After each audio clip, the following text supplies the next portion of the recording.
there, you are listening to the Compassion Fatigue podcast with your host, Jennifer Blau. You're listening to session 18. My guest today is Julie Squires. She is a certified compassion fatigue specialist who brings a unique perspective and approach to support the sustained energy and passion of those exposed to the highly stressful and traumatic environment of animal welfare, veterinary medicine, lab animal research, and animal rescue. She does this in a very distinct way by empowering her clients to help themselves through easy to implement yet very powerful practices and insights. Julie has more than 25 years of experience within the veterinary industry, leading organizations, developing and executing training, workshops, and one-on-one coaching, most notably for Nestle Purina, Bayer Animal Health, and IDEXX Laboratories.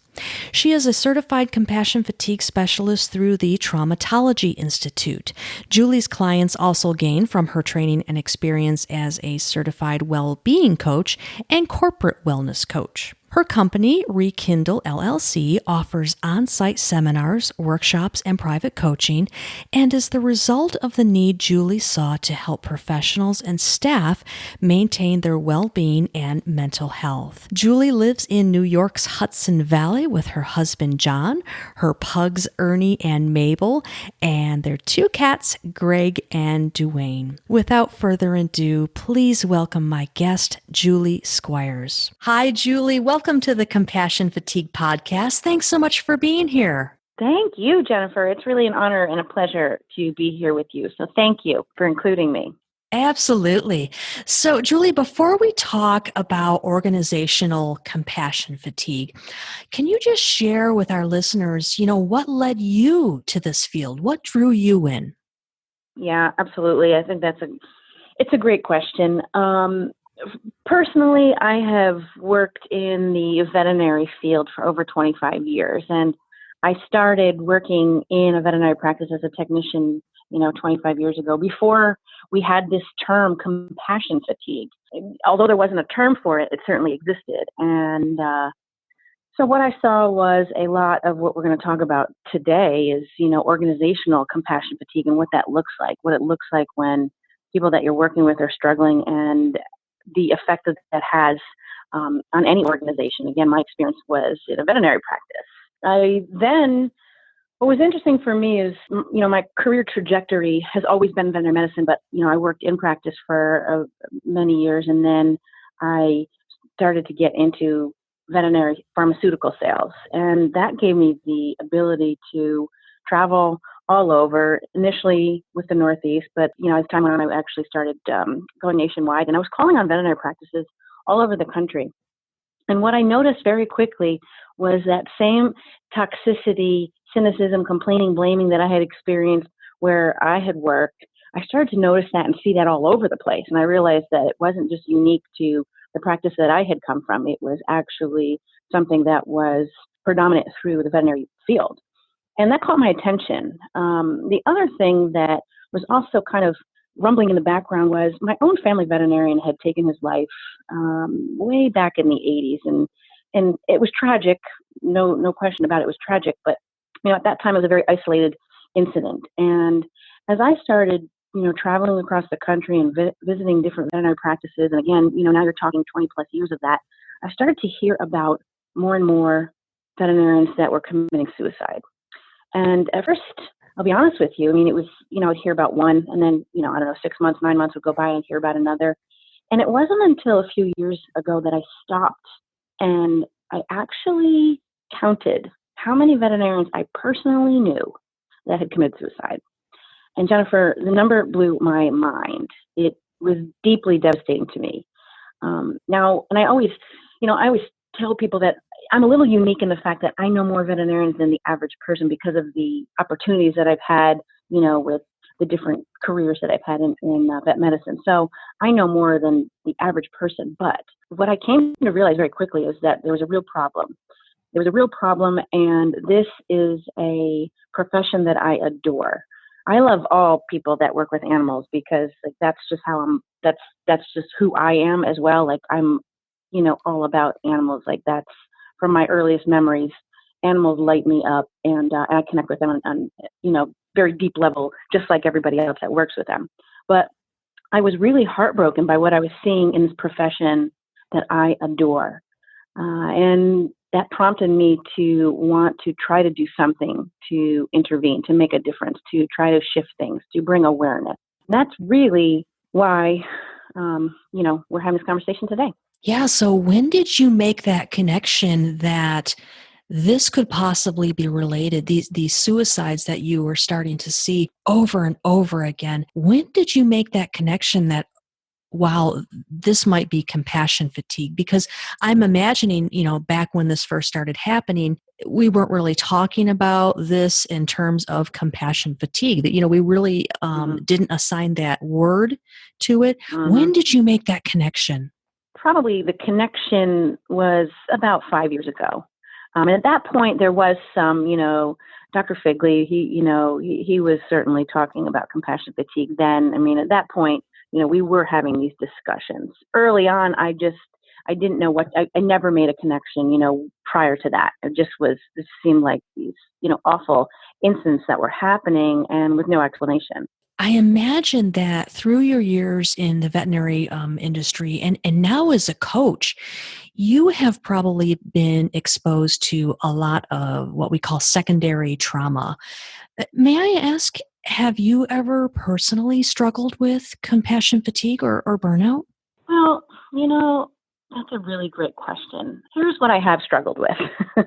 And that's also part of my story and why I decided to get certified in compassion fatigue. And is because I struggled and suffered with my own addictions for most of my life. I suffered with eating disorders and then drug and alcohol abuse, all because I didn't know how to deal with my emotions, right? Which is something that none of us are taught. We're not taught how to deal with our emotions, our feelings. So, here's, as a coach now, I'm protected. Why? Because I know how to work on myself. I know how to take care of myself. I know how to manage my mind. And I take exceptionally good care of myself. I practice what I preach. Otherwise, I can't be out, asking others to do something that I'm not willing to do myself. Sure.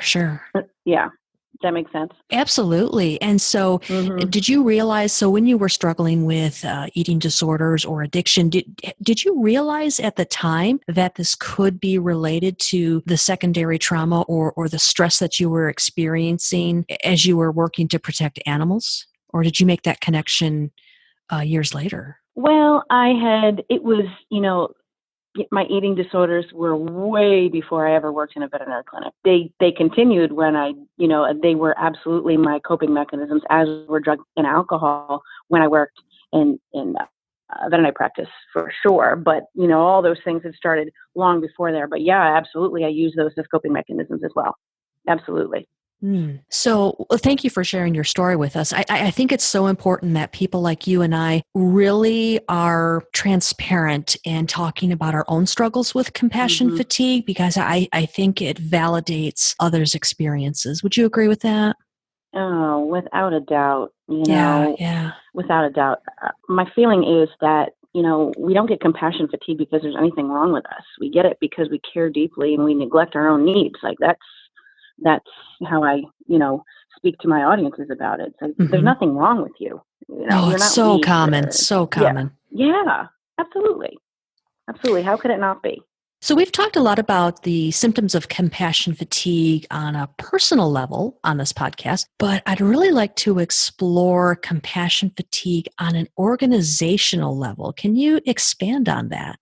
Well, and like I was saying before, so what happens is, if we have individuals who are suffering from compassion fatigue, working in an animal shelter, veterinary practice, research facility, whatever it is, what ends up happening is it's contagious. It's like a contagion. That cynicism, that complaining, the blaming, the negativity. All of a sudden, when we know this happens, we all of a sudden gravitate towards those people, and we really get wrapped up in all of a sudden kind of misery loves company in a sense. And when we look at organizational compassion fatigue, it becomes this whole toxic environment in which, morale suffers, There's high rates of absenteeism because people can't get to work because they can't get out of bed, or they're hungover, or they're depressed, or they're anxious, all of those things, right? People leave the work all the time. I mean, the turnover rate sometimes in some of these organizations are extremely high because people just don't know how to cope with the emotional residue. So therefore, the easiest thing is, just to move on. We also see a lot of conflict among, staff members, team members. All this stuff is boiling up, lots of passive aggressive, lots of just interpersonal pushing and nudging against each other and rubbing against each other.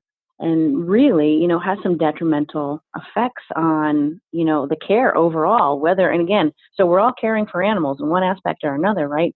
And you absolutely better believe that if we're suffering ourselves, that obviously is going to have an impact on the level of care that we're able to provide, whether that be in a vet clinic, a shelter, lab animal research, wherever.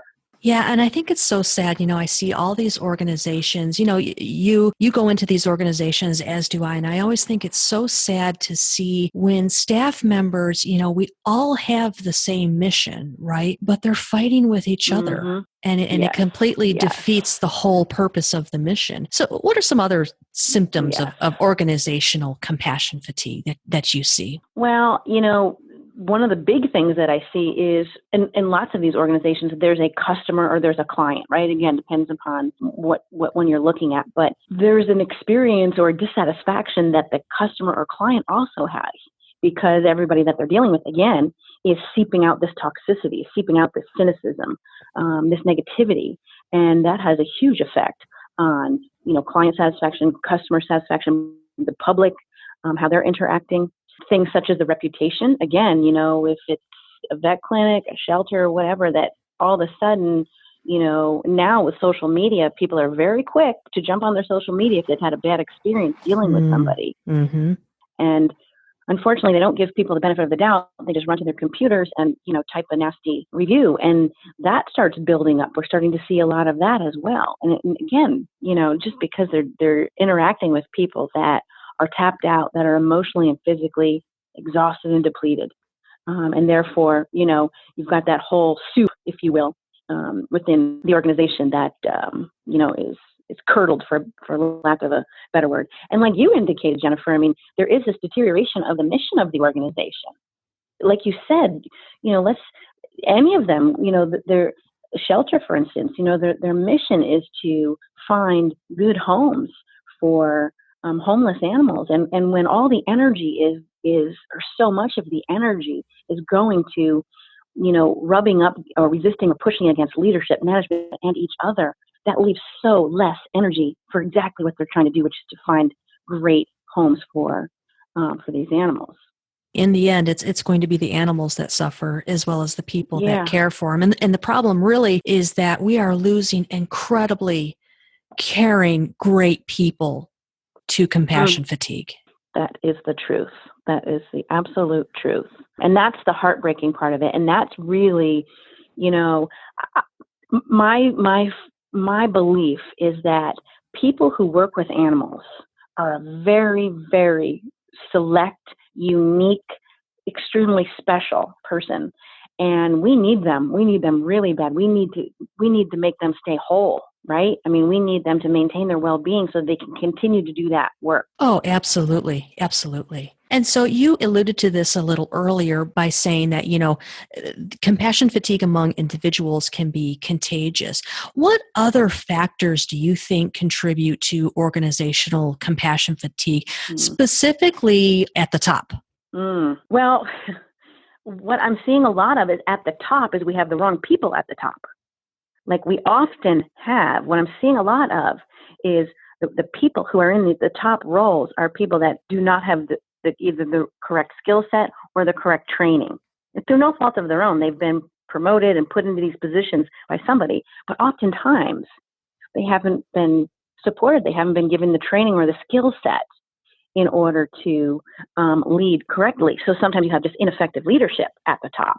Sometimes you have policies and procedures that are ineffective, and it's really funny because I was talking about this recently and I used a completely different analogy. I was talking about, I travel a lot and I'm on airplanes a lot. And I was talking about how, lots of the airlines, Southwest, for instance, they provide free baggage, right? No charge to check your baggage.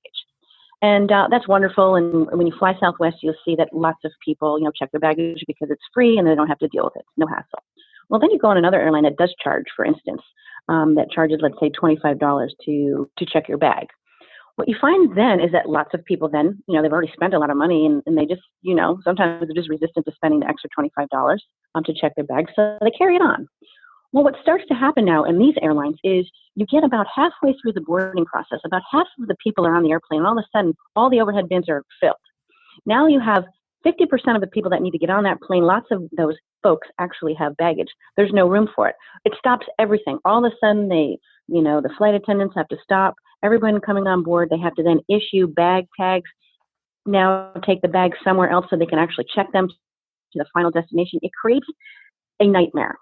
And while that has not much to do with compassion fatigue, it's an example of when our policies and procedures are ineffective and how it causes lots of unnecessary stress on employees. That's what one needs to look out for. These organizations, if you're, working in an animal shelter, veterinary hospital, there's lots of stress that's just innate to the work that we can't do anything about. But it is the job of leadership to constantly be scanning the environment to find out where do we have policies, procedures, situations, things in place that are causing unnecessary stress to our people.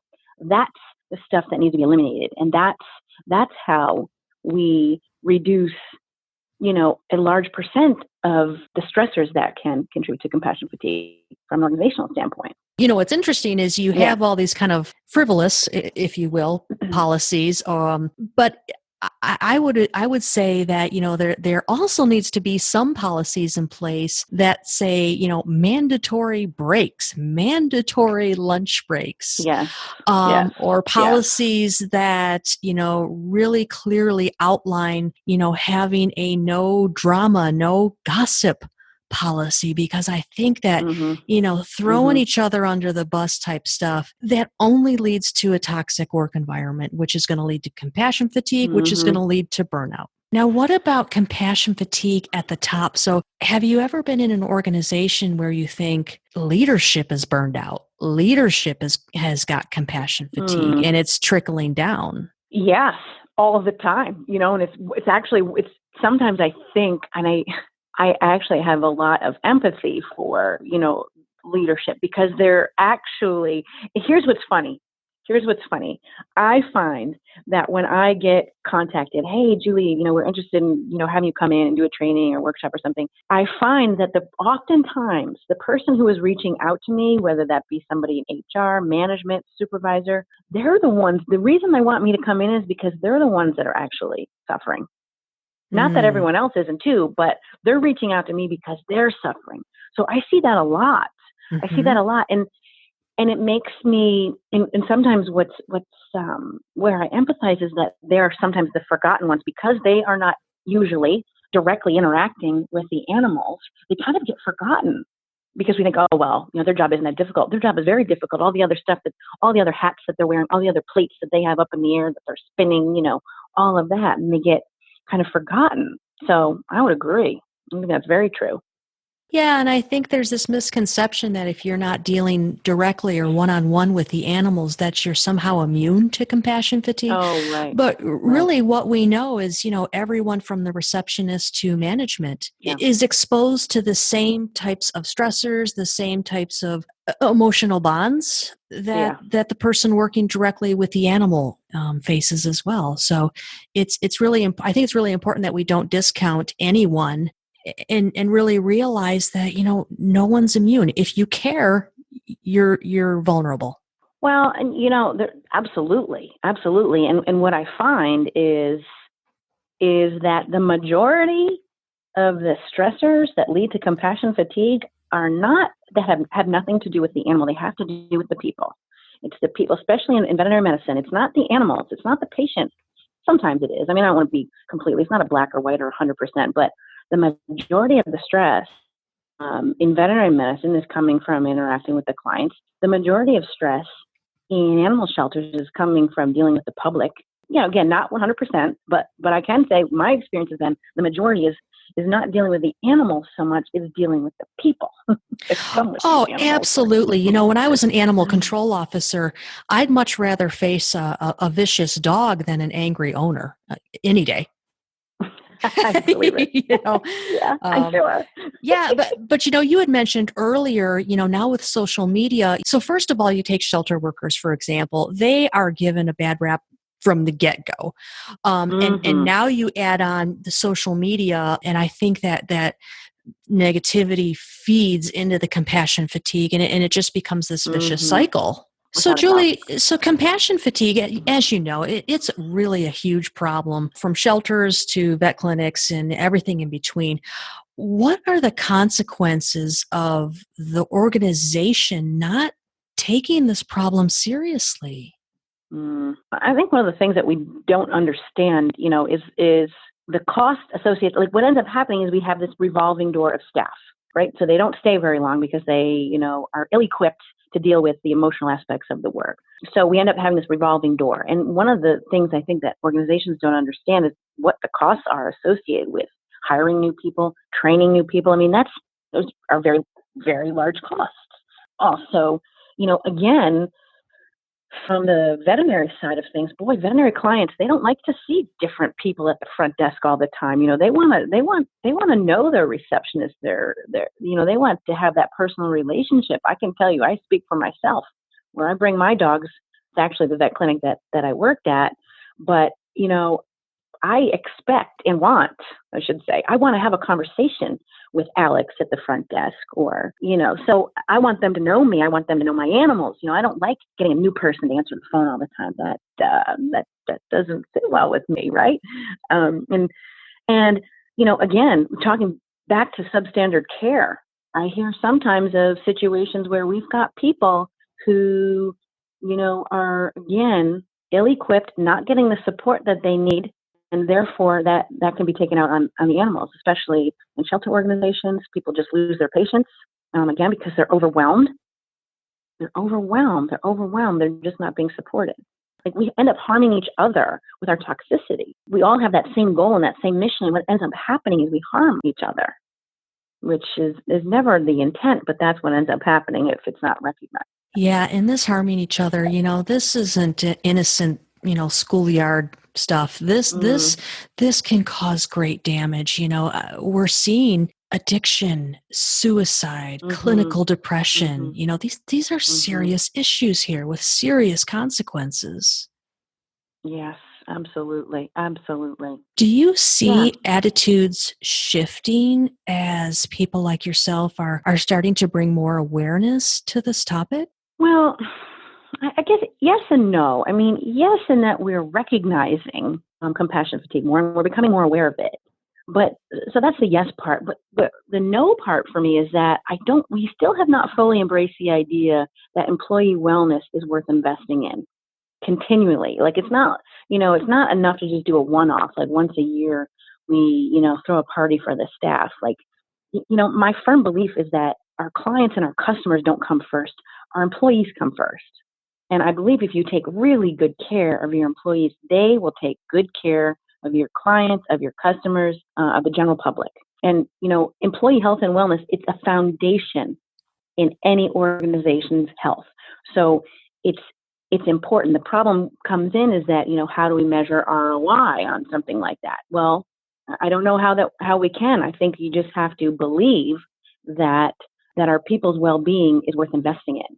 And again, these are extremely stressful and often traumatic environments. And I can get myself very worked up on this too to say it becomes neglectful if you do not support your employees' well-being in that vein. You're exposing them through their work. They're being exposed to things that are very, very can be very damaging for them. So you have to. It's your duty. It's your duty to provide training and support for their well-being. That's my own personal opinion. You can tell I get all worked up about it, but So feel in other strongly about words, that, Jennifer. tell us how you really feel, Julie. So in other words, it sounds like what you're saying is that employee health equals organizational health. I mean, it's a pretty simple concept, right? Amen. You would Amen. think. Yes. So what can organizations do to create a healthier workplace or environment? What are some steps they could take? Well, I think one of the big ones, like I was talking about before, is you have to, ensure that you have to be scanning and looking all the time for where are there situations or what is causing unnecessary stress. The big word there is unnecessary. I want to emphasize the word unnecessary. Where are there policies, procedures, situations that are causing people to be stressed when they don't have to be? That's first and foremost. Secondly, you've got to have supportive leadership that understands not only what compassion fatigue is, what burnout is, what the stressors are that contribute to those, but they need to be supported as well and trained. You need to provide education. You need to provide training to your staff, like we were just talking about. Like you have to provide the support for them. You have to have in place some protocols so that people can debrief when something really difficult happens, when something traumatic happens. You have to have some protocols in place where people can get together. Maybe it's not the same day. Maybe it's the day after. Maybe it's 2 days later where people can get together, even for 30 minutes, maybe around a pizza, and talk about, their experience. I'll give you an example. I worked with a veterinary practice where one of their patients was in a house fire. And they told me that every single person on the staff, from the bookkeeper right on up through the veterinarians, were extremely traumatized from that patient. And one of the things that they did was the following day, they all gathered, sat around, took some time out for themselves, and just sat there and talked about it. Right? No large expectations, just had a space in which they could vent, where they could talk about their feelings to other people who really understood, that had been through it themselves. And that's again, having that ability to debrief is really important when something like that happens. I was just going to add to that. Yeah. I'm going to put on my Yep. therapist hat for just a second here, and add to Please do. that. I can't help it. That when you're having these debriefing sessions, which really are just imperative, but when you're having these debriefing sessions, I think it's really important to note that employees and staff members are and or volunteers are not looking for you to fix the problem. They just want to be heard. Mm-hmm. People say to me, Mm-hmm. what do I do? How do I hold a debriefing meeting? You listen. That's what you do. You listen. Mm-hmm. Yeah, that's so important. Yes, absolutely. Right. That's all you have to do is provide the space. Yeah, Mm-hmm. yeah. And so I think I'm going to also add in there. I think it's important that, you mentioned training, and I think it's so important to have, skills training, but I am going to have to add, I think it's so important to have compassion fatigue training as well. Would you agree with that? Oh, yeah. Yeah. Oh, yeah, absolutely. Yes, I would totally agree with that. Yeah, I can only imagine, had I had that kind of training during my shelter days, it would have made a huge difference. It really would have. Absolutely. One of the stories that I tell is that I was doing a speaking engagement once, and at the end of the night, I had a veterinarian approach me, and very quickly she grabbed both of my hands and she locked eyes with me, and she confided in me that she had tried to take her life about 9 months ago. And she said, I didn't know what was wrong with me. She goes, I thought there was something wrong with me. I didn't know what compassion fatigue was. Yeah. So that just goes to show how imperative it is just to raise awareness, just to educate people on what it is so they can recognize it in themselves. And then, again, if they've had proper training, they could at least then know, okay, well, I need to get some help, or here's what I know that, I need to look at my self-care, or, and that's the other thing I wanted to add to my list here about what organizations can do is we have a community of people who are selfless sometimes to a fault. I'm not real keen on the word selfless. Yeah, I don't like the word selfless because I don't want anyone to ever lose self. But we end up with a lot of people who give so much of themselves. Oh, and it comes from such a beautiful place. It's from the heart. It's from love. It's from wanting to help, wanting to make a difference. But they'll overwork themselves. And if someone isn't monitoring their overwhelm or their overworking or even their trauma exposure, if someone isn't monitoring that, oftentimes people just work themselves into the ground because they can't they don't know how to say no. So, that's something else from an organizational standpoint that that management and supervisors can be looking at, making sure, like, wow, look at this. I've had this doctor on. She's covering emergencies for the last, 4 weekends here. Holy smokes, what's going on? We need to do something about that. And then the last thing I will say about organizational support is we need to, from the top down, we need to model what it is we want our people to do. Like you were mentioning before, which was such a great suggestion about mandatory breaks, right? So in order to have, in order for employees to take their breaks, they need to see their managers taking a break, going outside, walking around the building. They need to see their manager going on vacation, taking a few days off, coming back from a day off and telling them, that they went for a bike ride or walked their dog or, took an art class or read for pleasure. They need to model that. We can't expect people to do something that isn't even being modeled in the organization, right? I mean, that's a big part of this. I would absolutely agree with that. I think it is so important that supervisors and management, first of all, really reflect on themselves. It's much easier to look out a window than it is at a mirror. I understand that, but I think that it's so important that first of all, recognition is key. So recognize in yourself. Do you yourself, as the supervisor or the manager or the owner, do you have compassion fatigue? And if so, you need to do something about it. You really need to address it in yourself. I think it's sometimes easy to point fingers. Oh, my staff has it. Again, you're looking out of a window and not in the mirror. And I know that's tough, but I think that self-care, like you said, that modeling, it really does have to come from the top. Mm-hmm. So Absolutely. so let's say an individual is working in a toxic environment and, what can they themselves do to protect themselves against some of the toxicity and compassion fatigue and burnout? What can they do themselves? Well, they have to do what doesn't come innate, and that is take extremely good care of themselves. This is just, we have this community of healers, if you will, and caregivers that don't know how to heal and care for themselves. So it's not that we can't learn, because we can absolutely learn. But yes, it takes some practice.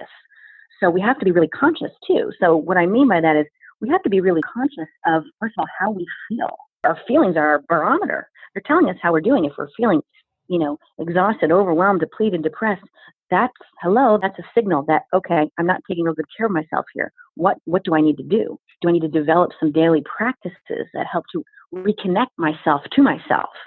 And, one of the things, I think the big misconception is, I get it. We don't have a lot of time. We're very busy nowadays. We're very busy people. And what I'm suggesting isn't stuff that has to take a lot of time. I'm suggesting, can you start your day, for instance, where you connect to yourself, like right off the bat, like where you ground yourself to yourself, where maybe you take a 10-minute walk, maybe you do a 10-minute meditation, maybe you do 10 minutes of yoga, maybe you do 10 minutes of journaling. I'd love to see that, we can reconnect to ourselves in those short moments throughout the day, but those are the ways in which we come back to ourselves, because a lot of what's happening is energetically, we are pouring it. It's all outside of us. It's all externally focused. And in order to protect ourselves and take care of ourselves, we need to put that focus inward, right? And there's lots of different ways to do that. But one of the other things to also recognize is we have to look out in our lives to identify if we have other areas that is more of the same. And what I mean by that is I work with lots of people who, even if they work in a shelter, then they're fostering animals on the side. Or they work in a vet clinic and they're fostering animals, or they're doing pet sitting. Where that can be dangerous is if you're already exhausted and depleted, the stuff that you're doing when you're not on quote unquote work time, it's more of the same. It's that same, energetic, externally focused caregiving where we're not caring for ourselves, where we're not refilling our own cup.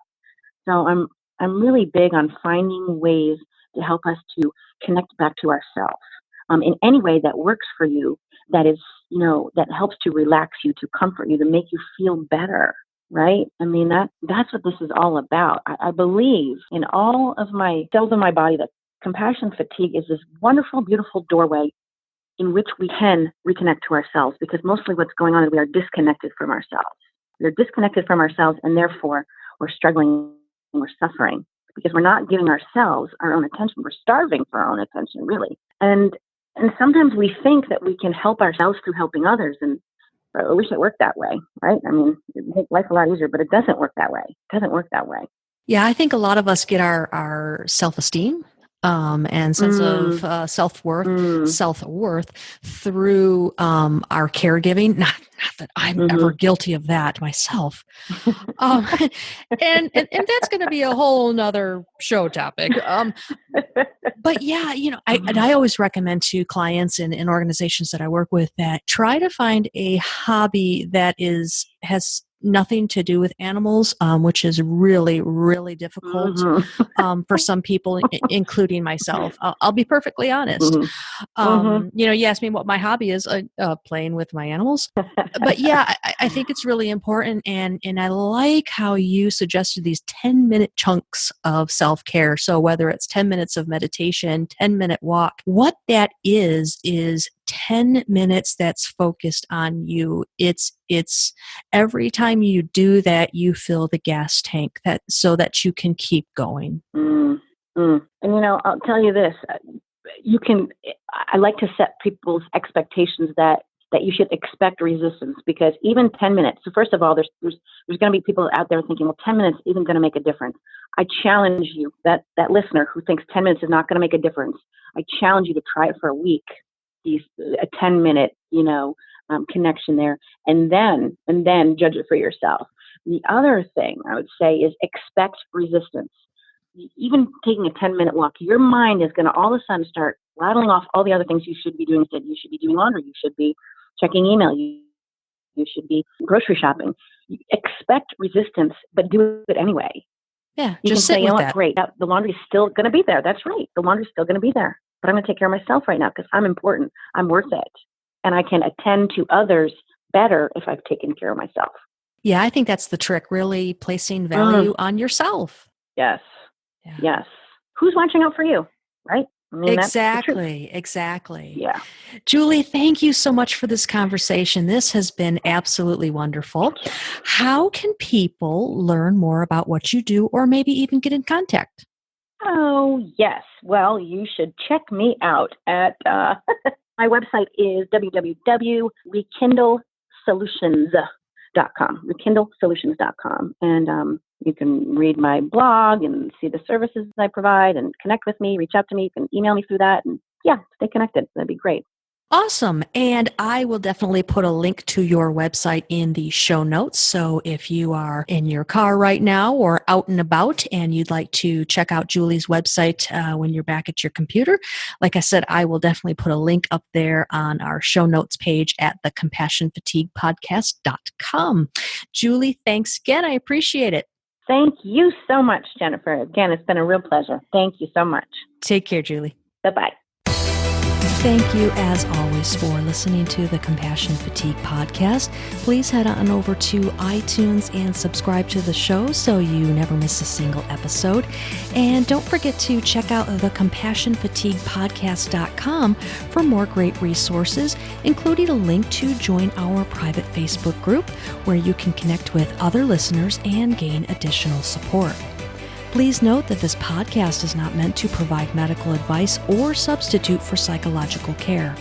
Please consult with a mental health professional if you need additional support. And if you are feeling suicidal, please go to your nearest emergency room or call 911.